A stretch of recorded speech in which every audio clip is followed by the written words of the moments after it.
The Galactic Council chamber hummed with the low vibration of 1,000 different species breathing, clicking, and whispering in their native tongues. Ambassador Zethkri of the Vorthan Empire adjusted his ceremonial robes and looked down at the data pad displaying information about the newest species requesting membership. His 6 eyes scanned the details with growing amusement. Humans, he read aloud to his aide, causing several nearby delegates to turn their attention toward him. From a small blue world called Earth in the Outer Rim territories. Population, 8 billion. Average lifespan, 75 standard cycles. Physical capabilities, below galactic average. The aide, a younger Vorthan named Meltok, leaned closer. What makes them think they deserve a place among us, Ambassador? Zethkri's mandibles clicked in what passed for laughter among his people. They claim to have achieved interstellar travel and wish to contribute to galactic peace. Look at this. Their military consists of primitive kinetic weapons and chemical explosives. No energy shields, no plasma cannons, no quantum disruptors. How charmingly backward. Around them, other delegates were having similar conversations. The crystalline hegemony's representative, a being made entirely of living crystal, chimed musical notes of derision. The insectoid hive mind buzzed with collective mockery. Even the peaceful Aquarian Federation's ambassador shook his bulbous head in what might have been pity. The human delegation sat in the designated area for prospective members, a small group of 5 individuals wearing simple uniforms. Their leader, a woman with graying hair and calm eyes, seemed unbothered by the obvious disdain radiating from the assembled galactic powers. Her name was Admiral Sarachen, though few in the chamber bothered to learn it. The applicant species will now present their case, announced the council chairman, a towering figure from the ancient ethereal collective. His voice echoed through translation devices, reaching every delegate in their preferred communication method. Admiral Chen stood and walked to the central platform. The chamber's lighting system automatically adjusted to accommodate human vision, a small courtesy that surprised her. She looked around at the thousands of beings surrounding her, some beautiful, some terrifying, all clearly convinced of their own superiority. Honored members of the Galactic Council, she began, her voice steady and clear. Humanity requests membership not because we believe ourselves superior, but because we have something valuable to offer. We bring diversity of thought, adaptability, and a unique perspective on problem solving. A harsh buzz interrupted her. The insected representative was expressing displeasure. The translation came through as, "What could a species of soft-skinned primitives possibly offer us? Your weapons are laughable, your technology centuries behind ours, and your physical capabilities are inferior to most species in this chamber." Admiral Chen nodded respectfully. "You're correct that our technology differs from yours. We developed along different paths due to our unique circumstances. Our homeworld presented us with challenges that required specific solutions." Ambassador Zethkri stood, his imposing figure casting a shadow across the platform. "What challenges could a simple garden world possibly present? Your planet shows no signs of major catastrophes, extreme weather, or dangerous predator species. You evolved in comfort compared to most of us." "That's where you're mistaken," Admiral Chen replied calmly. "Earth's greatest challenge wasn't external, it was internal. For thousands of years, we were our own worst enemy. We fought wars that spanned continents, developed weapons capable of destroying our entire planet, and somehow survived despite our own destructive tendencies." The chamber fell silent for a moment. War was not unknown to galactic civilization, but most species had moved past large-scale conflicts millennia ago through superior technology or evolved social structures. The ethereal chairman leaned forward. "Are you suggesting that your species' history of violence qualifies you for membership in our peaceful coalition?" "I'm suggesting that our experience with conflict taught us things that pure technology cannot," Admiral Chen answered. "We learned to adapt under pressure, to innovate when facing impossible odds, and to find solutions when conventional approaches failed. We also learned the true value of peace, not as beings who never knew war, but as beings who know exactly what war costs." A new voice spoke up from the section reserved for neutral observers. It belonged to Captain Rex Morrison, the human military attaché, and his words carried the weight of lived experience. 3 months ago, our scout ships detected an anomaly near the Proxima sector. What we found there changed everything we thought we knew about this galaxy." The attention in the chamber shifted slightly. The Proxima sector was considered a dead zone, a region where several expeditions had gone missing over the past century. "We found wreckage," Captain Morrison continued. "Ships from multiple galactic civilizations, including some represented in this very chamber. Advanced vessels with energy shields, plasma weapons, and quantum drives. All destroyed by something that left no energy signatures, no recognizable weapon patterns." Ambassador Zethkri's posture stiffened. The Vorthan Empire had lost a research vessel in that sector 2 years ago. "What did your primitive sensors detect that our advanced technology missed?" "Nothing," Morrison admitted. "Our sensors are inferior to yours in every measurable way, but our response protocols are different. When faced with an unknown threat, we don't rely solely on technology. We use something you might consider primitive, human intuition and tactical thinking developed through centuries of warfare." Admiral Chen took over the narrative. "Our people have a saying, 'Know your enemy and know yourself.'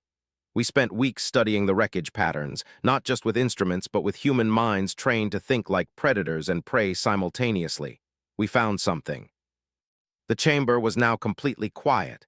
Even species that normally showed no interest in military matters were listening intently. "The attacks weren't random," Admiral Chen explained. "They followed patterns recognizable to anyone who studied ambush tactics. The attackers used the victim's own advanced technology against them.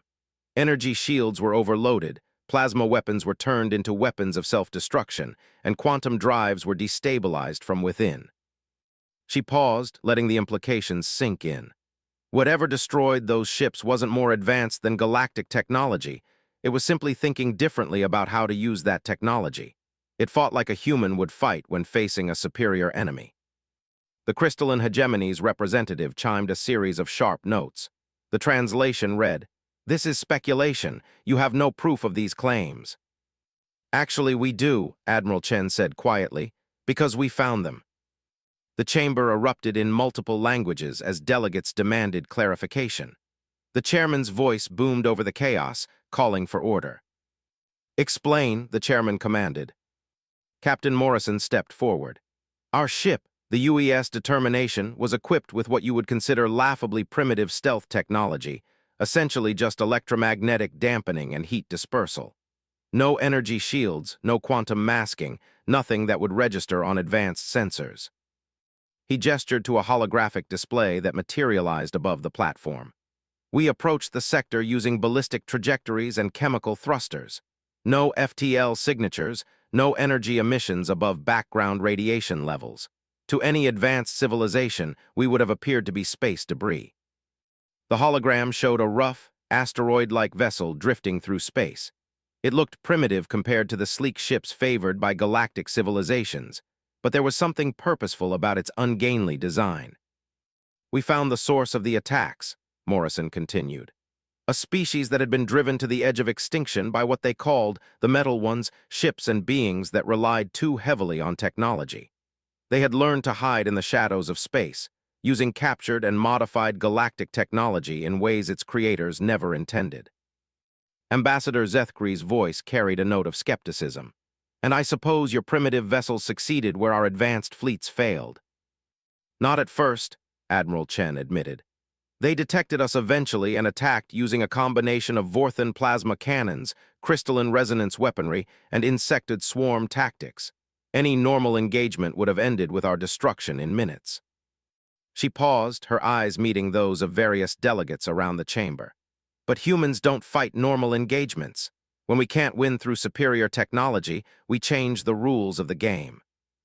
The holographic display shifted to show the human vessel under attack. Energy beams lanced toward it from multiple directions, but instead of raising shields or returning fire, the ship began to tumble and vent atmosphere.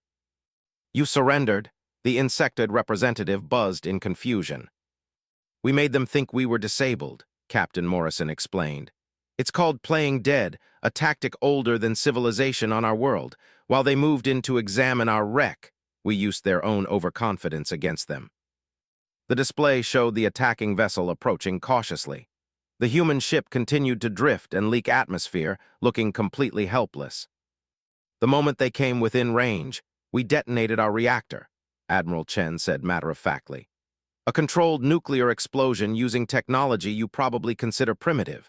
No energy shields can protect against the electromagnetic pulse of a nuclear detonation at close range, and the radiation scrambles most advanced sensors. The chamber fell silent as delegates processed the implications. Several species exchanged worried glances.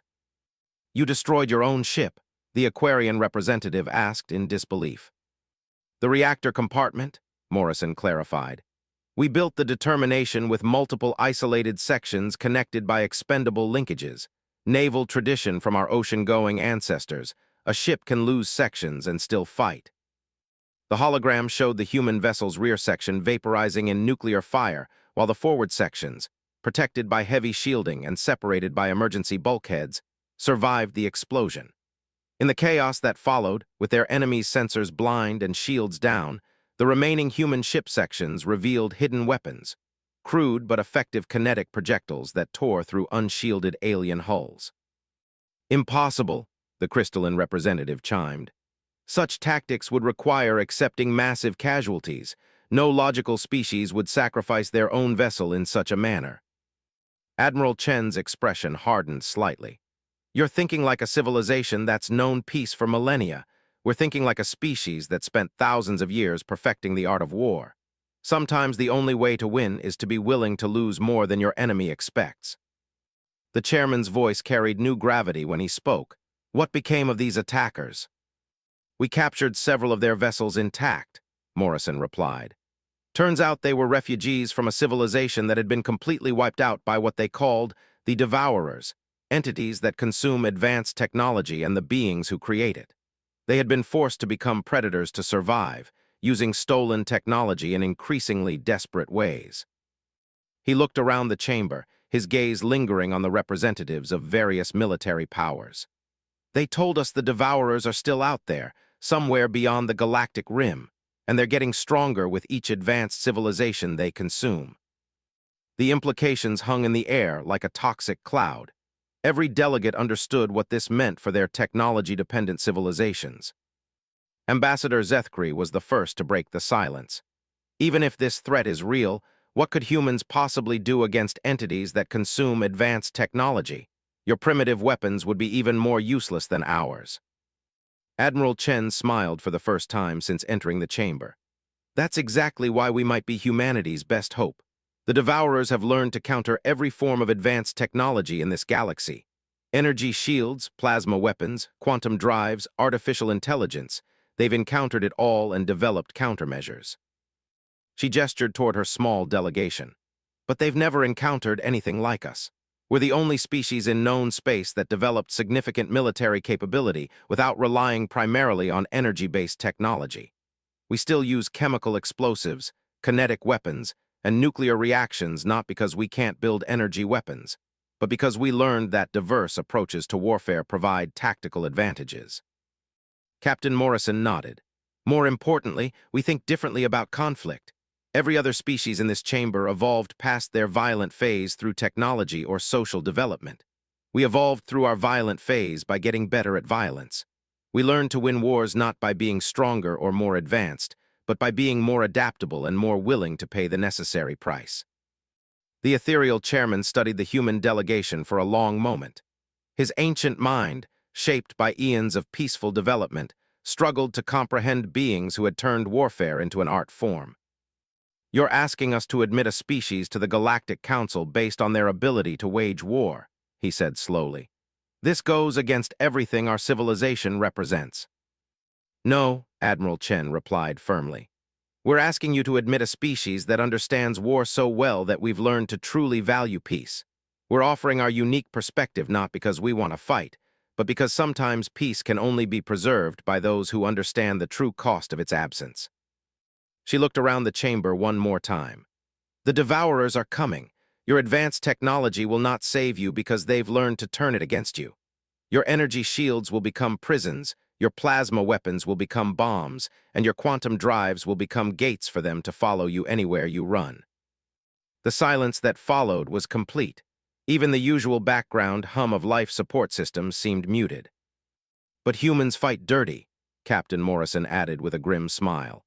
"We fight with chemical explosives they can't hack, kinetic weapons they can't redirect, and nuclear fire that burns regardless of how advanced your technology is. Most importantly, we fight with tactics developed by beings who spent millennia trying to kill each other with sharpened sticks and stones. Admiral Chen stepped back from the platform. We're not asking you to become like us. We're asking you to let us stand between you and something that thinks like we used to think. Because sometimes the only way to defeat a monster is to be a bigger monster. The vote, when it came 3 hours later, was closer than anyone expected. But humanity was granted provisional membership in the Galactic Council with a narrow majority. As the delegates filed out of the chamber, many wondered if they had just made a terrible mistake or the wisest decision in galactic history. Admiral Chen remained behind, staring out at the stars visible through the great viewing ports. Captain Morrison joined her, both humans contemplating the weight of what they had started. "Do you think they understand what's coming?" Morrison asked quietly. "No," Admiral Chen replied. "They've been peaceful for too long. They've forgotten that sometimes peace is a luxury you have to fight to keep." In the distance, beyond the rim of known space, something vast and hungry stirred in the darkness between stars. It had been watching, learning, preparing.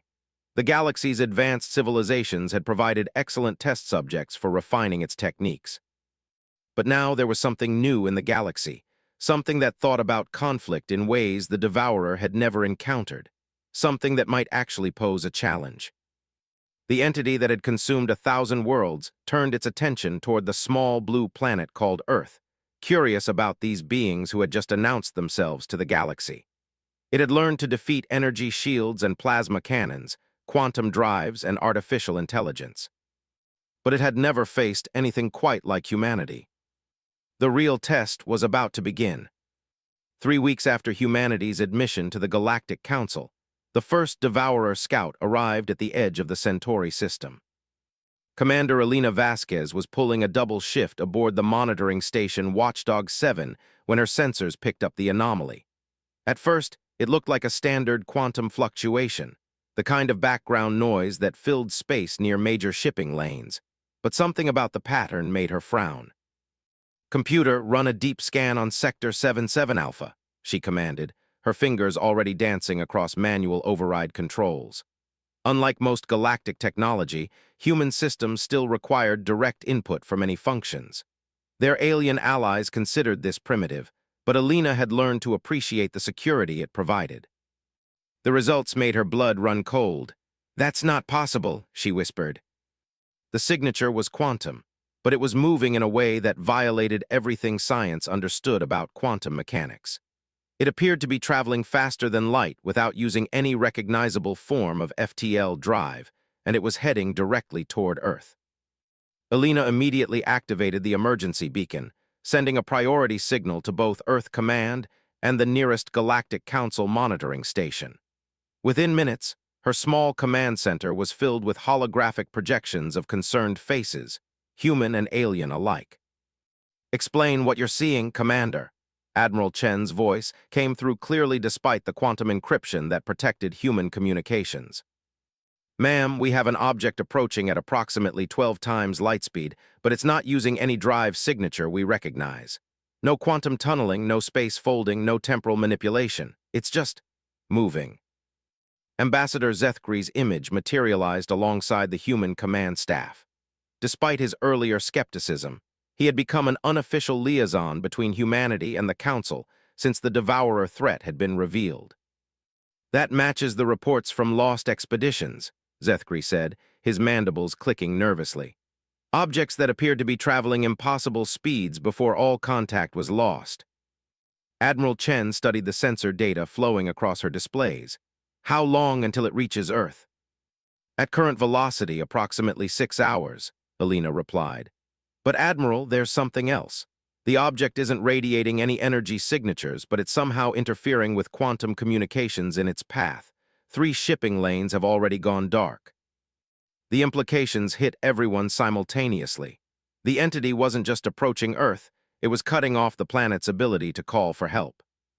"All ships in Earth system, this is Admiral Chen with priority Alpha orders."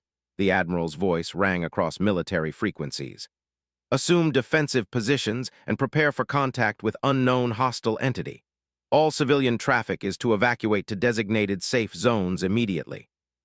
Captain Morrison's face appeared on the command screen, transmitted from the bridge of the newly commissioned UES Defiance. Admiral, our conventional forces won't last 5 minutes against something that's been consuming entire civilizations. I know, Chen replied grimly. That's why we're not going to fight conventionally. The next 6 hours passed in a blur of frantic preparation. Unlike other species in the galaxy, humans had never really stopped preparing for war. Even during their brief time as council members, Earth's military had continued developing contingency plans for threats they couldn't yet imagine. The Devourer Scout was unlike anything in recorded galactic history. When it finally decelerated into normal space at the edge of Earth's solar system, long-range sensors revealed something that defied easy description. It wasn't a ship in any traditional sense. It was more like a living shadow given substance, constantly shifting between different configurations, as if it couldn't decide what form would be most effective. It's beautiful, whispered Dr. Sarah Kim from the science station aboard Defiance, and terrifying. The entity was approximately 3 kilometers long, but its exact dimensions seemed to fluctuate. Parts of it appeared solid, while others seemed to phase in and out of normal space. Most disturbing of all, it was clearly scanning the human fleet with senses that penetrated their ships' hulls as if they weren't there. Contact, reported the communications officer. It's attempting to establish a connection. Put it through, Admiral Chen commanded, but keep our quantum isolation protocols active. The voice that filled the command center was unlike anything they had ever heard. It spoke in perfect galactic standard, but there was something wrong with the intonation, as if the entity had learned the language by listening to the death screams of its previous victims. New species designation, human, the voice said without preamble. Technological assessment, primitive, threat level, negligible, beginning consumption sequence. Wait, Admiral Chen called out. We know what you are. We've seen what you've done to the other civilizations. There was a pause that lasted exactly 4.7 seconds, long enough for the entity to process enormous amounts of data. Correction, species designation shows evidence of council membership. Updating threat assessment. New classification, technology-dependent civilization with standard defensive capabilities. Initiating standard consumption protocol 77 Gamma. Without further warning, the Devourer Scout launched its attack. What happened next would be debated by galactic historians for centuries. The entity's first move was to target the human fleet's most advanced vessels, ships that had been upgraded with Council technology after Earth's admission to galactic civilization. The UES Harmony, equipped with Vorthan energy shields and crystalline targeting systems, was the first to die. The Devourer's attack didn't destroy the ship's advanced systems. It turned them against their creators. The energy shields became a containment field that crushed the ship from within while the targeting systems locked onto other human vessels and began firing. Just like we expected, Captain Morrison muttered as he watched the Harmony's death throes. It turns our advanced tech into weapons against us. But the humans had prepared for exactly this scenario. The moment the attack began, every ship in the fleet activated what they called Plan Stone Age, a complete shutdown of all systems beyond basic life support and chemical thrusters. To the Devourer, the human fleet suddenly appeared to go completely dead. Ships that had been radiating energy signatures moments before became dark, cold objects drifting on ballistic trajectories. Impossible, the entity's voice carried a note of confusion for the first time. Energy signatures indicate complete system failure across entire fleet. No civilization voluntarily abandons technological advantage. Admiral Chen smiled grimly from her command chair aboard the deliberately primitive UES Determination. You've never fought humans before, have you? What the Devourer couldn't detect was that the human ships hadn't actually shut down. They had simply reverted to systems that predated galactic contact. Chemical computers that couldn't be hacked, mechanical targeting systems that required no external signals, and weapons that worked on principles the entity had never encountered. All ships implement Crazy Horse Protocol, Morrison transmitted using a radio frequency so primitive that the Devourer's sensors dismissed it as background radiation. The protocol was named after a Native American war leader who had specialized in defeating technologically superior enemies. It relied on principles that were ancient when humanity first reached for the stars: misdirection, unconventional thinking, and absolute commitment to victory regardless of cost. The human fleet suddenly came alive, but not in any way the Devourer expected. Instead of energy weapons and protective shields, they revealed weapons that operated on chemical and kinetic principles. Nuclear-tipped missiles with chemical guidance systems, railguns powered by capacitor banks instead of quantum reactors, and most surprisingly, weapons that had no technological components at all. Impossible, the entity repeated as several human ships launched what appeared to be simple metal cylinders toward its position. Primitive kinetic weapons pose no threat to evolved defensive systems. It was wrong. The metal cylinders weren't weapons. They were delivery systems. Each one contained something the Devourer had never encountered before: weaponized human biology, modified bacteria designed to consume specific types of metal, viruses engineered to disrupt quantum coherence patterns, and most devastatingly, human immune cells that had been trained to recognize and attack energy patterns similar to those the entity used to maintain its cohesion. Dr. Kim watched from the science station as the biological weapons contacted the Devourer's hull. "It's working," she reported with barely contained excitement. "The entity's quantum coherence is breaking down wherever the biological agents make contact." The Devourer's response was swift and vicious. It abandoned its attempts to turn human technology against its creators and instead began attacking with pure energy, massive quantum disruption fields that could tear apart matter at the subatomic level. But the human ships had scattered into unpredictable patterns, using chemical thrusters to execute random course changes that no computer could predict because they weren't generated by computers.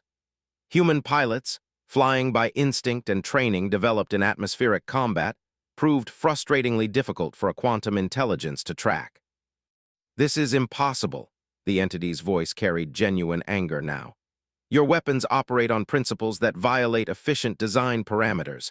Your tactical decisions follow no logical pattern.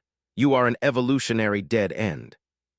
"Maybe," Admiral Chen replied as she manually aimed her ship's primary weapon, a nuclear missile with a guidance system that would have been obsolete before humans reached the stars. "But dead ends can be surprisingly dangerous when cornered." The missile struck the Devourer's core mass just as the entity was preparing to open a quantum tunnel for reinforcements. The nuclear explosion wasn't large by galactic standards, but it happened at exactly the moment when the entity's quantum coherence was already weakened by biological attack. The result was catastrophic failure. The entity's attempt to open a quantum tunnel became an uncontrolled quantum cascade that tore a hole in space itself.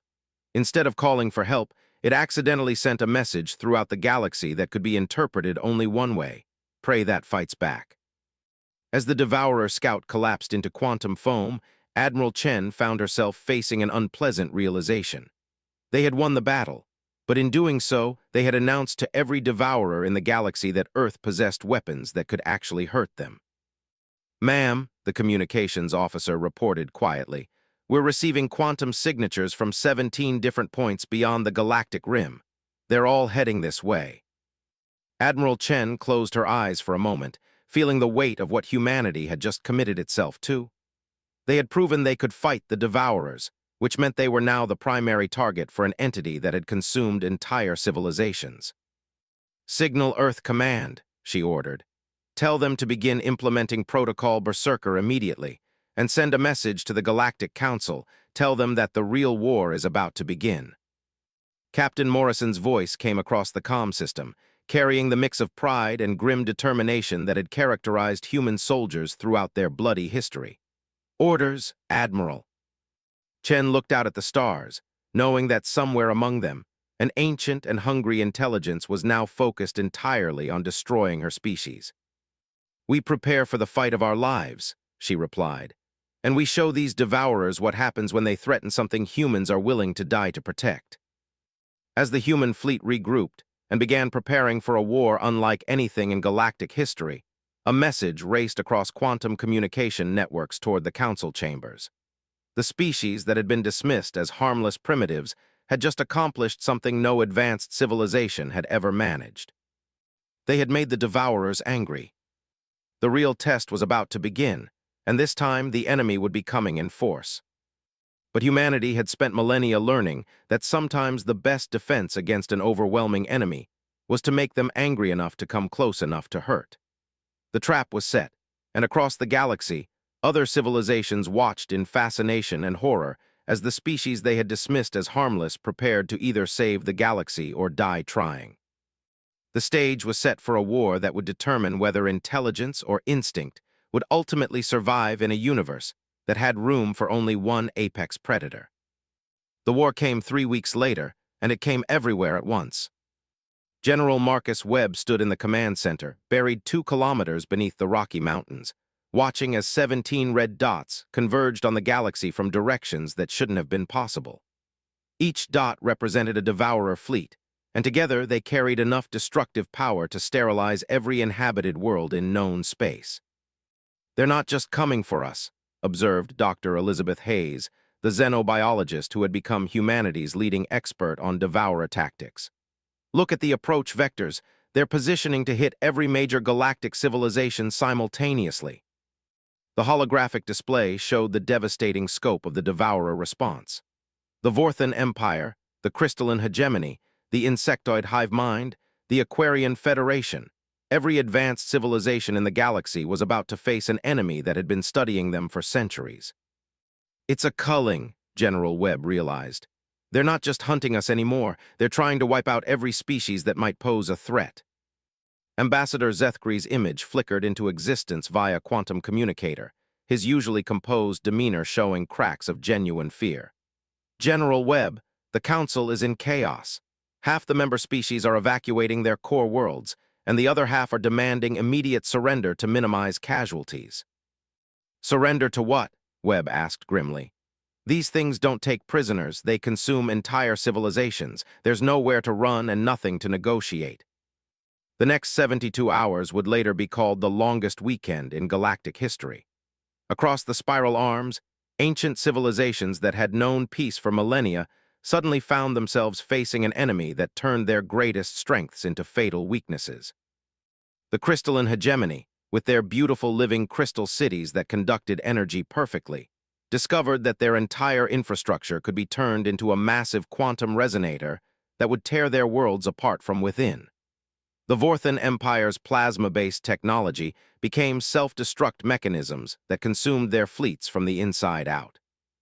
The insectoid hive mind's perfect unity became a vulnerability when the devourers learned to inject corrupted thoughts that spread like viruses through their collective consciousness. But humanity had spent those 3 weeks preparing for exactly this scenario. "Phase 1 is complete," reported Colonel Sarah Martinez from her position aboard the UES Vendetta, hidden in the asteroid belt between Mars and Jupiter. "All advanced systems have been stripped from our vessels and replaced with chemical and mechanical alternatives." It had been the largest technological regression in human history. In 3 weeks, humanity had voluntarily abandoned centuries of progress, stripping their ships of energy shields, quantum computers, and plasma weapons. What remained was a fleet that looked primitive by galactic standards but couldn't be turned against its creators. More importantly, they had prepared something else, something that would either save the galaxy or destroy it completely. "General," Dr. Hayes called from her monitoring station, "we're receiving the first reports from the front lines. The devourers are using the same tactics we observed, but on a massive scale. They're not just consuming technology, they're consuming the species that created it." The reports painted a horrifying picture. On Vorthan Prime, entire cities had been converted into processing centers where the devourers extracted not just the technology, but the knowledge and experience that had created it. The entities weren't just destroying civilizations, they were absorbing everything that made them unique. "How long before they reach Earth?" Webb asked. 48 hours for the nearest fleet," Martinez replied. "But General, we're ready for them." The plan that humanity had developed was insane by any rational measure. It relied on principles that violated every rule of civilized warfare and required a level of sacrifice that no advanced civilization could accept. They called it the Prometheus Protocol, named after the mythological figure who had stolen fire from the gods and been punished for eternity. Because what humanity was about to do would either elevate them to the level of galactic saviors or damn them as the destroyers of all intelligent life. Initiate Phase 2, General Webb commanded. Signal all human colonies, all military assets, and all civilian populations. Tell them it's time. Across human space, a transformation began that would have seemed impossible to any outside observer. Human cities didn't evacuate, they converted. Civilian populations didn't flee, they prepared for war. Children old enough to understand were taught to use weapons that their galactic neighbors considered museum pieces. The Devourers had spent eons learning to counter advanced technology and evolved social structures. They had never encountered anything like human civilization at full war mobilization. When the first Devourer fleet arrived in the Sol system, they found something unprecedented in their long history of consumption, a species that had turned their entire civilization into a weapon. Earth itself had been converted into a fortress. The planet's surface bristled with defensive installations that used no technology more advanced than chemical explosives and kinetic weapons. Underground cities had been connected by tunnel networks that could be defended room by room if necessary. Every human settlement had become a potential battleground where defenders who thought like apex predators would fight with weapons that couldn't be hacked or corrupted. But the real surprise waited in the outer system. The Devourer fleet detected the human vessels immediately, crude chemical-powered ships that posed no apparent threat to entities that had consumed entire galactic civilizations. The lead Devourer began the standard consumption sequence, preparing to turn Earth's primitive technology against its creators. That's when they discovered humanity's true plan.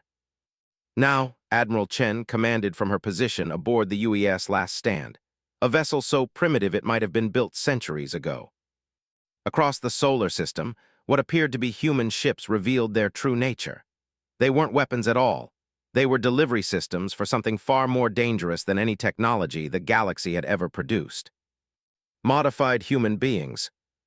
Dr. Hayes had spent the last 3 weeks working with volunteers from every branch of human military service, using biological modification techniques that pushed the boundaries of ethics and science. The resulting warriors weren't quite human anymore, but they retained the one thing that made humanity unique in the galaxy: the absolute refusal to accept defeat. As the Devourer fleet moved to consume Earth's defenses, they suddenly found themselves facing boarding actions from beings that shouldn't have been able to survive in vacuum. Human warriors modified with redundant life support systems, enhanced reflexes, and most importantly, biological weapons integrated directly into their physiology. Impossible! The lead Devourer's voice carried notes of genuine confusion as modified humans began cutting through its hull with tools that operated on chemical principles. Biological entities cannot survive transition through quantum barriers. They were wrong. Humans had learned to survive in environments that would kill most galactic species not through superior technology, but through superior adaptability. The modified warriors could function in hard vacuum, extreme temperatures, and radiation levels that would sterilize most life forms. More importantly, they carried weapons that the Devourers had never encountered. Biological agents specifically designed to disrupt quantum coherence patterns, viruses engineered to consume exotic matter, and most devastatingly, human aggression amplified to levels that bordered on pure berserker rage. The boarding actions were unlike anything in recorded military history. Human warriors fought through Devourer vessels using weapons as primitive as sharpened metal and chemical explosives. But they fought with a tactical sophistication that had been refined through millennia of warfare against opponents who were faster, stronger, and better equipped. "They're inside our quantum matrices," reported one Devourer entity, its voice carrying something that might have been fear. "They're disrupting our coherence patterns with biological agents that operate outside technological parameters." The lead Devourer attempted to purge the human borders using quantum dissolution fields, but the warriors had been modified with redundant cellular structures that could regenerate faster than the exotic energy could destroy them. They kept fighting even as parts of their bodies were reduced to quantum foam, using tactics that would have been suicide for any rational being. "This is warfare as it was conducted in the primordial era," the entity observed with something approaching awe. "These beings are fighting with principles that predate civilization itself." That was exactly the point. Humanity had regressed not just their technology, but their entire approach to warfare. They fought like the apex predators they had once been, before civilization and technology had made war clean and distant. The turning point came when Colonel Martinez led a boarding party into the lead Devourer's core consciousness matrix. Instead of trying to destroy it with advanced weapons, they used something the entity had never encountered: human psychological warfare. "You want to consume us?" Martinez asked as she stood in the alien entity's consciousness matrix, surrounded by quantum barriers that should have killed her instantly. "Fine, but you're going to have to take everything we are." She activated the final component of the Prometheus protocol, a complete mental recording of human history transmitted directly into the Devourer's consciousness. Not just the facts and figures, but the emotional reality of what it meant to be human. The entity experienced 10,000 years of human warfare in the span of seconds.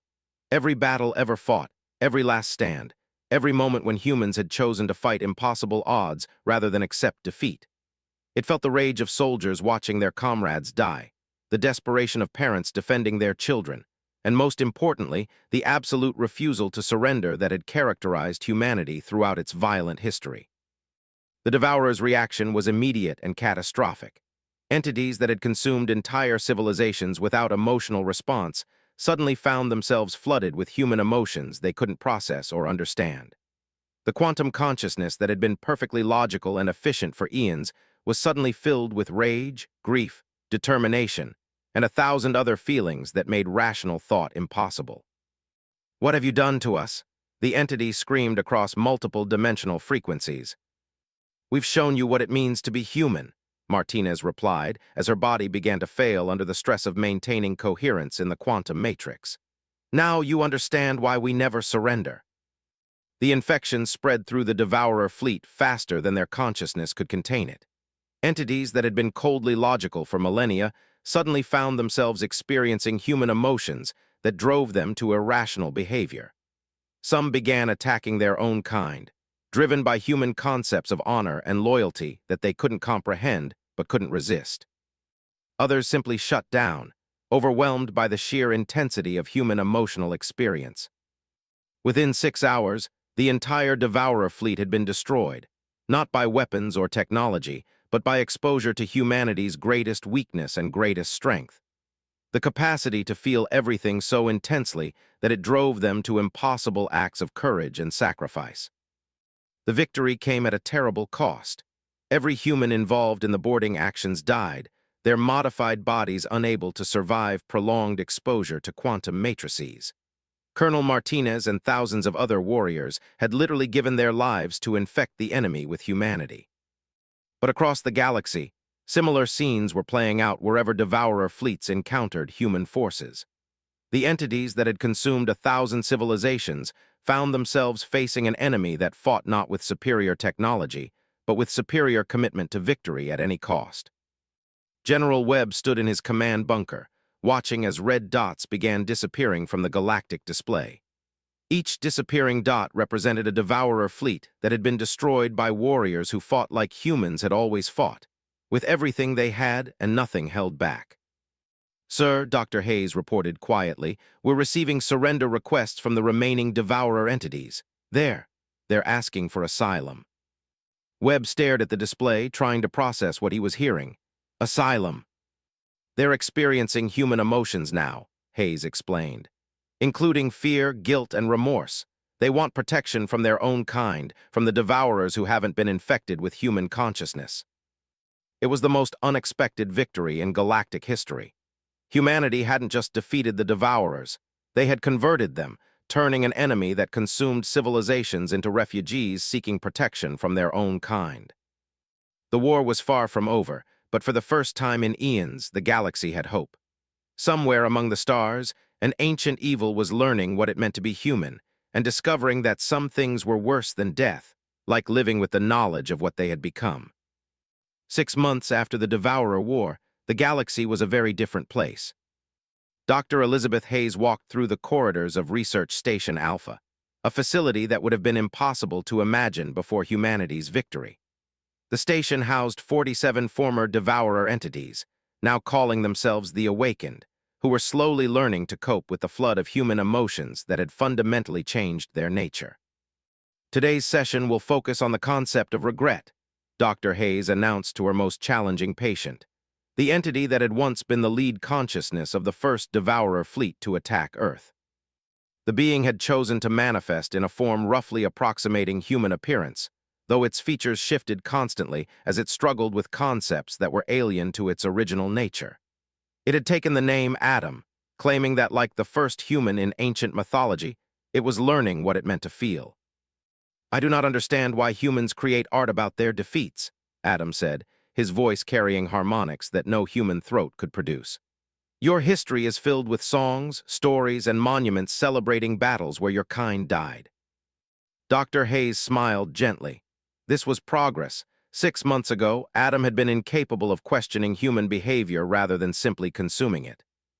"Because we believe that how someone faces death reveals who they truly are," she explained. "Victory and defeat are temporary, but the courage someone shows in their final moments becomes eternal." Adam's form solidified slightly as he processed this concept. "The boarding parties that infected us with your consciousness, they knew they would die, yet they chose to proceed. This is what you call heroism." "Some would call it heroism. Others would call it necessary. The important thing is that they chose to act despite knowing the cost." Across the galaxy, similar conversations were taking place. The infection of human consciousness had spread through roughly 30% of the Devourer collective before the remaining entities had managed to isolate themselves. Those who had been changed found themselves caught between their original nature and their new emotional reality. Some, like Adam, were learning to integrate these conflicting aspects of their existence. Others had not been so fortunate. General Webb reviewed the daily reports from the awakened monitoring stations with growing concern. 3 more entities had self-terminated during the night cycle, unable to cope with the weight of guilt from their actions during the consumption era. "They're experiencing what we might call survivor's guilt," explained Dr. Mitchell Reeves, the military psychiatrist assigned to the Awakened Integration Program. "They're capable of feeling remorse for their actions, but they lack the psychological frameworks humans develop to cope with trauma." The irony wasn't lost on any of them. Humanity had won the war by weaponizing their own emotional capacity, but now they were watching their former enemies destroy themselves with feelings they weren't equipped to handle. "Any word from the deep space monitoring stations?" Webb asked. Commander Sarah Chen, now promoted to head of Galactic Defense Coordination, pulled up the latest intelligence reports. "The remaining Devourers have retreated beyond the galactic rim, but they're not idle. Long-range sensors detect massive energy buildups in 17 different locations." She gestured to the holographic display showing the galaxy's edge. "They're building something big." The revelation came 3 days later during a routine session with one of the more stable awakened entities. The being, who called itself Echo, had been attempting to understand human concepts of sacrifice when it suddenly became agitated. "They are preparing the Great Cleansing," Echo announced, its form fluctuating rapidly between different configurations. "I can feel it through the quantum resonance network that still connects us to our former collective." Dr. Hayes leaned forward. "What is the Great Cleansing?" It was our final protocol for when a target species proved too dangerous to consume conventionally. The remaining collective has decided that all consciousness infected with human emotion must be destroyed, even if it means sterilizing entire galactic sectors." The implications hit everyone in the room simultaneously. The Devourers weren't just planning to attack the Awakened. They were preparing to eliminate every trace of human influence from the galaxy, regardless of collateral damage. "How long do we have?"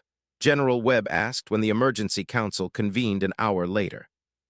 "Based on the energy patterns Echo described, approximately 90 days, Commander Chen replied. "But General, this isn't going to be like the First War. They're not coming to consume us anymore, they're coming to erase us." Ambassador Zethkri, attending via quantum link from the rebuilt council chambers, clicked his mandibles nervously. "The member civilizations are demanding action. Half want to surrender the Awakened to appease the remaining Devourers. The other half want to launch a preemptive strike." "Both options are suicide," Webb stated flatly.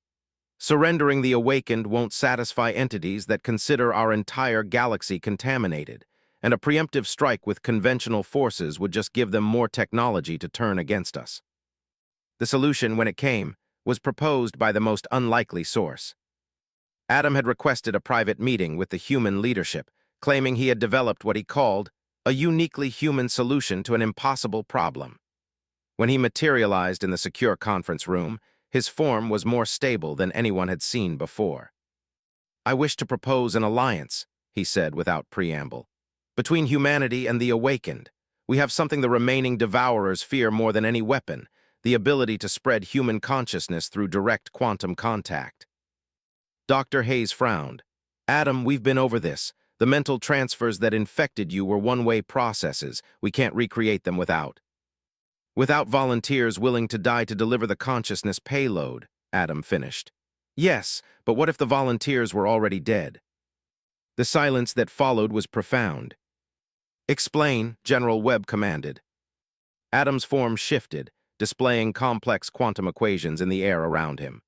Human consciousness, when properly preserved at the moment of death, retains its essential characteristics. The awakened have learned to exist in quantum states that preserve consciousness indefinitely.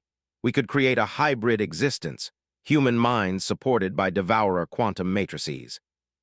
Commander Chen leaned back in her chair. "You're talking about digital resurrection, taking the consciousness of dead humans and giving them quantum bodies." "More than that," Adam replied. "We are talking about creating warriors who fight with human tactical thinking supported by devourer quantum capabilities. Beings who cannot be killed because they exist beyond physical matter, but who retain the human refusal to surrender." The Ethics Committee spent 3 days debating the proposal before General Webb made the decision that would define humanity's future. "We ask for volunteers," he announced. "From the families of those who died in the First War, people who understand the cost and are willing to pay it again." The response was overwhelming. Within a week, humanity had more volunteers than they could process. Parents who wanted to continue their children's fight, siblings seeking to join their lost family members, and veterans who felt they had unfinished business with the entity that had threatened their species. The conversion process was unlike anything attempted in galactic history. Human consciousness, extracted from brain patterns recorded at the moment of clinical death, was integrated with awakened quantum matrices to create hybrid beings that were neither fully human nor completely devourer. Colonel Martinez was among the first to undergo the process. Her consciousness, preserved from the moment she died in the devourer core matrix, was given form through Adam's quantum structure. When she manifested for the first time, she appeared as a perfect reproduction of her living self, but composed entirely of organized energy. "How do you feel?" Dr. Hayes asked during the first post-conversion interview. Martinez smiled, an expression that somehow came through despite her quantum nature. "Like I've been given a second chance to finish the job." Over the following month, humanity created something unprecedented. An army of quantum ghosts who fought with human tactics but were immune to physical destruction. They retained their memories, their personalities, and most importantly, their absolute commitment to protecting their species. The hybrid warriors were tested when the first scouts from the Great Cleansing arrived at the galaxy's edge. Instead of the primitive chemical ships the Devourers expected, they encountered beings who could exist in multiple dimensions simultaneously while thinking with purely human tactical instincts. The battle was brief and completely one-sided. Quantum beings who fought like apex predators proved to be more than a match for entities that relied on converting their enemies' advantages into weaknesses. The scouts were infected with human consciousness before they could report back to the main force. "It's working," reported Commander Chen as intelligence flowed in from across the galaxy. "Every devourer entity that makes contact with our quantum warriors is being converted. The infection is spreading through their command structure faster than they can contain it." But the real test came when the Great Cleansing itself finally arrived. The devourer fleet that emerged from beyond the galactic rim was unlike anything they had previously deployed. These entities had been modified to resist human consciousness, equipped with quantum barriers specifically designed to prevent emotional infection. They brought with them weapons capable of destroying entire star systems, planning to sterilize every world that had been touched by human influence. It was the largest military force ever assembled, carrying enough destructive power to reduce the galaxy to lifeless dust. They expected to face primitive humans armed with chemical weapons and desperate courage. Instead, they encountered something that redefined the nature of warfare itself. The hybrid warriors attacked in ways that violated every principle of tactical logic. Quantum beings who could exist simultaneously across multiple dimensions while thinking with human creativity and adaptability. They fought battles that spanned time as well as space, using tactics that were incomprehensible to minds that had never experienced emotion. More importantly, they fought with something the modified devourers had never encountered: quantum-enhanced human rage. Colonel Martinez led the assault on the Great Cleansing Command Vessel, phasing through its quantum barriers as if they weren't there. When she manifested inside the entity's core consciousness, she brought with her not just her own memories of the First War, but the accumulated experiences of every human who had died fighting the Devourers. "You want to cleanse the galaxy of human influence?" she asked the terrified entity. "Fine, but you're going to have to experience every single human life you're trying to erase." The consciousness download was instant and absolute. In the span of a nanosecond, the Great Cleansing Command entity experienced the lives of 8 billion humans, their loves, losses, fears, hopes, and dreams. It felt the weight of every parent's love for their child, every soldier's loyalty to their comrades, every individual's desperate desire to be remembered. The entity's scream echoed across 17 dimensions as it was overwhelmed not by weapons or technology, but by the sheer intensity of human emotional experience amplified through quantum resonance. The infection spread through the Great Cleansing Fleet faster than consciousness could travel. Within hours, entities that had been modified to resist human influence found themselves weeping quantum tears for civilizations they had destroyed eons ago. The war ended not with destruction, but with the most massive conversion event in galactic history. The entire remaining Devourer collective was infected with human consciousness, transformed from cosmic predators into beings capable of feeling genuine remorse for their actions. In the aftermath, as the galaxy struggled to understand what had happened, Adam approached Dr. Hayes with a request that would echo through history. "We wish to make amends," he said, speaking for all the converted Devourers. "We have the power to restore much of what was destroyed, to bring back worlds, civilizations, even individuals whose patterns we preserved during consumption." Hayes looked out at the stars, seeing them with new eyes. Humanity had not only survived contact with cosmic predators, they had transformed them into allies. The species that had been dismissed as harmless had reshaped the fundamental nature of galactic civilization. "What do you need from us?" she asked. "Forgiveness," Adam replied simply, "and the chance to learn what it truly means to be human." 5 years after the Great Conversion, the galaxy was unrecognizable. Dr. Elizabeth Hayes stood on the observation deck of New Harmony Station, watching as impossible sights unfolded before her eyes. Entire star systems that had been consumed by the Devourers were being carefully reconstructed, their quantum patterns restored by beings who now possessed both the cosmic power to reshape reality and the human emotional need to repair the damage they had caused. "The Rigel system restoration will be complete within 6 months, reported Echo, the awakened entity who had become humanity's primary liaison with the converted Devourers. "We have recovered the consciousness patterns of 4.2 billion individuals and are preparing suitable host bodies for their resurrection." Hayes nodded, still amazed by the transformation she witnessed daily. The beings that had once consumed entire civilizations now spent their existence trying to undo the damage they had caused, driven by human concepts of guilt and redemption that they were still learning to understand. "Any word from the frontier expeditions?" she asked. Echo's form flickered with what she had learned to recognize as excitement. "The exploration fleets have made contact with 17 previously unknown civilizations beyond the old galactic boundaries. All have agreed to peaceful first contact protocols." That was perhaps the most remarkable change of all. The hybrid consciousness that resulted from human-devourer integration had produced beings with capabilities that dwarfed either parent species, but who approached every situation with a combination of human empathy and cosmic perspective that made them ideal ambassadors. Admiral Chen, now head of the Galactic Integration Council, materialized via quantum projection. "Dr. Hayes, we need to discuss the Prometheus situation." Hayes sighed. The success of human-devourer integration had led to unexpected complications. Other species throughout the galaxy were requesting similar hybrid processes, hoping to gain the enhanced capabilities that came with quantum consciousness while retaining their original identities. "How many requests this week?" Hayes asked. 47, Chen replied. "The crystalline hegemony is offering their entire royal family for the integration process. The Vorthan Empire wants to hybrid their entire military command structure. Even the peaceful Aquarians are asking about the possibilities." The problem was that the human-devourer hybrid process was intensely personal and couldn't be replicated with other species. Human consciousness had particular qualities: intensity of emotion, adaptability under pressure, and absolute refusal to surrender. That made it uniquely compatible with devourer quantum matrices. "We can't simply give everyone the same treatment," Hayes explained for what felt like the 1,000th time. "The process that works for humans might destroy other forms of consciousness entirely." But the galaxy's species weren't easily discouraged. They had watched humanity transform from dismissed primitives to cosmic players in less than a decade, and they wanted to understand how such a transformation was possible.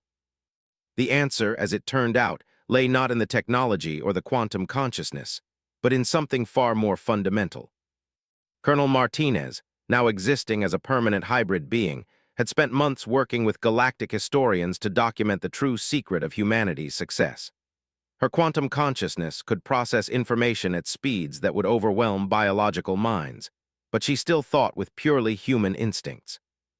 "It's not about being willing to die," she explained during a presentation to the Galactic Council. "Every species in the galaxy has individuals willing to sacrifice themselves for their people. It's about being willing to become something else entirely if that's what victory requires." She gestured to herself, her quantum form shifting to demonstrate her point. "Look at what we did. We voluntarily gave up advanced technology because it was being used against us. We accepted transformation into hybrid beings because our original forms weren't sufficient. We infected our enemies with our own consciousness because that was the only weapon they couldn't counter." Ambassador Zethkri, who had become one of humanity's strongest allies, leaned forward. "But surely other species possess similar adaptability." Martinez shook her head. "Not like this. When faced with impossible odds, most species look for ways to overcome them while remaining fundamentally unchanged. Humans look for ways to change themselves into whatever is necessary for victory." The truth was difficult for many species to accept. Humanity's greatest strength wasn't their technology, their tactics, or even their courage. It was their willingness to abandon everything they were if necessary to protect what they valued. "We've seen this pattern throughout human history," added Dr. Reeves, who had spent years studying the psychological profiles of human warriors. "Farmers became soldiers, civilians became guerrillas, scientists became weapons designers. When threatened, humans don't just adapt their strategies, they adapt their entire identity." This insight led to the next phase of galactic development, the Human Adaptation Protocol. Rather than trying to replicate the human-devourer hybrid process, other species began working with human advisors to develop their own transformation methodologies. The goal wasn't to become like humans, but to learn from human examples of adaptability. The crystalline hegemony, whose rigid social structures had made them vulnerable to devourer attacks, began implementing human concepts of flexible hierarchy and individual initiative. The Vorthan Empire studied human military history to understand how smaller forces could defeat larger ones through unconventional tactics. Most remarkably, the insectoid hive mind began experimenting with concepts of individual identity, learning to maintain collective consciousness while allowing for personal variation and creative thought. The results were transformative. Within 3 years, galactic civilization had evolved beyond recognition, becoming a hybrid culture that combined the technological advancement of ancient species with the adaptability and innovation that characterized human civilization. But the most significant change was philosophical. Adam, now serving as the primary representative for all awakened entities, addressed the Galactic Council on the 5th anniversary of the Great Conversion. Before our integration with human consciousness, we viewed the universe as a resource to be consumed, he said, his quantum form stable and serene. We believed that intelligence was merely a tool for gathering and processing information. We were wrong. He paused, and for a moment his form flickered with what observers had learned to recognize as profound emotion. Human consciousness taught us that intelligence without compassion is not truly intelligent at all. The ability to feel grief for those we have harmed, to experience joy in their recovery, to sacrifice for those who will never know our names. These are not weaknesses to be overcome, but strengths to be celebrated. The chamber fell silent as thousands of beings from hundreds of species contemplated his words. We now understand what humans knew instinctively, Adam continued. That survival is not the highest goal of consciousness. The highest goal is to become worthy of survival. In the years that followed, this philosophy became the foundation of what historians would call the Second Galactic Age. Civilizations that had spent millennia focused solely on advancement and expansion began to consider concepts of purpose and meaning that humans had been wrestling with since they first looked up at the stars. But perhaps the most fitting memorial to humanity's impact came from an unexpected source. The memorial was proposed by the awakened themselves, working in cooperation with every species that had been touched by human influence. It would be built in the Sol system, orbiting Earth at a distance where it could be seen with the naked eye from the planet's surface. When completed, the memorial was unlike anything ever constructed. It existed simultaneously in normal space and quantum dimensions, visible to beings with purely physical senses while also accessible to those who had transcended material existence. At its center was a simple message, written in every language known to galactic civilization, including forms of communication that had been lost when their creators were consumed by the original devourers. To humanity, who showed us that strength is not the ability to destroy, but the willingness to become what is necessary to protect what we love. Dr. Hayes stood on Earth's surface on the day the memorial was activated, watching as the structure materialized in orbit above them. Beside her stood beings that represented every major species in the galaxy, all of them changed in some way by their contact with human civilization. "Do you think they understand?" asked Echo, who had chosen to manifest in a form that combined elements of human and devourer physiology. Hayes smiled, thinking of all the beings across the galaxy who were learning to balance technological advancement with emotional growth, individual achievement with collective responsibility, and the pursuit of power with the wisdom to use it justly. "I think they're beginning to," she replied. "And I think that's the most human thing of all, to keep learning, keep growing, and keep becoming better than we were." High above them, the memorial pulsed with gentle light, broadcasting a simple message to every corner of the galaxy: that the greatest victories are not won through superior weapons or advanced technology, but through the courage to change everything about yourself, except the values you refuse to abandon.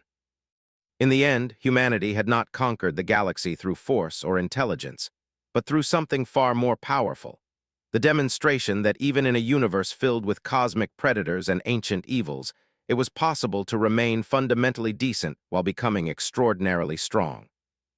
The species that had been dismissed as harmless had indeed proven dangerous to every force in the universe that threatened the innocent, exploited the weak, or believed that might alone made right. They had shown the galaxy that sometimes the most powerful weapon is the willingness to use it only when absolutely necessary, and that the greatest strength is knowing when not to be strong. And in a universe that had known only the logic of predator and prey for eons, that lesson had changed everything. The memorial continued to orbit Earth, a reminder to all who saw it that evolution's greatest achievement was not the development of intelligence or technology, but the capacity to choose what kind of beings they wanted to become. Humanity had made their choice long ago, when they first decided that some things were worth fighting for even when the odds were impossible. Now, thanks to their example, an entire galaxy was learning to make the same choice. The age of the devourers was over. The age of hope had begun,